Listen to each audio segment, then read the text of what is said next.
Hello and welcome to the Whitelist Gaming channel. My name is Dentay and in this video I will continue with part 2 of April Kelleher's story from the Division companion novel, New York Collapse. In part 1, we went over April's first set of entries after the breakout of green poison. If you have not seen part 1, follow the link that's on the screen now so you guys can get caught up. For those of you who are still here, let's continue on to April's second set of entries starting on December 12th. For those who don't recall, April had just lost her friend Eva to the virus on December 9th. She had been staying with Eva because April was from Brooklyn and had nowhere else to go when the quarantine came into full effect in Manhattan.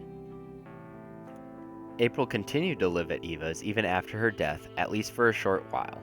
On December 12th, April was greeted by Sean at her door. Sean was one of Eva's neighbors who had helped April carry Eva's body to the street just a few days prior. This time, Sean was not there to be friendly. He pulled a knife on April and told her to leave the apartment. April chose not to put up a fight and quickly grabbed her things and left.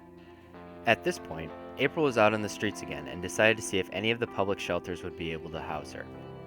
In her search, she passed by several full shelters until she found one in the basement of a church in Hell's Kitchen. It was overcrowded, but at least she had a roof over her head again. While in the shelter, she began to dive deeper into the survival book. After reading it more carefully, she started to become suspicious.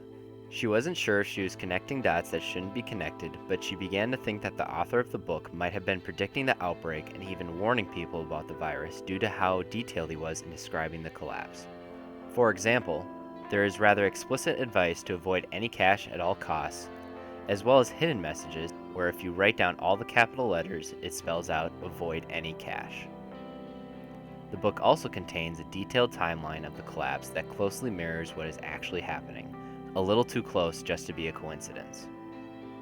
It was now December 13th and April had made it through the night. The shelter provided water, bread, peanut butter, and vitamins that morning. According to April, the fact that they had any supplies was lucky because there wouldn't be any violent outbursts. While everyone was eating, a radio update from the DCD and Sarah confirmed that the virus was engineered and that the release of it was a terrorist attack spread on dollar bills, most likely on Black Friday. At this point, the president is also alive and makes an address on the radio. It had taken several weeks, but at least everyone now knew what they were up against. April decided to test her luck and leave the shelter that morning in order to find a new place to stay. This was due to the fact that the shelter seemed like the prime place to either get sick or be in a violent situation. She sought out a coworker of Bill's, Miko, who worked with him at SBGX. According to April, it was the last possible place she could go and only knew where Miko lived because she went there for a party sometime in the last year. After some traveling, April made it to Miko safely and was invited into the apartment right away. The area that Miko lived in was considered to be a safer area. This was because it was protected by a gang leader who kept it somewhat safe from the other factions. April was also thrilled to see that Miko's place still had power and was able to write a few journal entries under the light of an actual electric bulb. Miko lived with her boyfriend Drew, who was a nurse that survived the initial outbreak. April wanted to know everything she could about the virus, so Drew shared his story. According to him, the hospitals were overwhelmed by the second or third day, with patients on cots in the hallways and staff working 24-hour shifts. At the hospital he worked at, they were also losing 2 to 3 staff members per day. April spent the next couple days scavenging the city and found herself at a park in Midtown. On her way back to Miko's, April was surprised to see that crews were starting to barricade a large amount of the city and she was on the wrong side of the barricade. April found herself to be in the middle of what became known as the Dark Zone as it was being created. The crews wouldn't let her leave the area and she began to worry about how she was going to escape. April then noticed that the crews were allowing emergency vehicles to cross the barricade at certain checkpoints that they had set up. April was lucky enough to find a Red Cross ambulance driver who was willing to smuggle her out of the area for a fee. April gave the driver the last of her money, which was about $1,000 in cash, in order to be smuggled out in the back of the ambulance.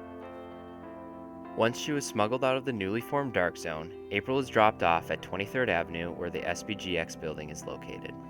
April hadn't been back to this area since she first witnessed her husband being gunned down.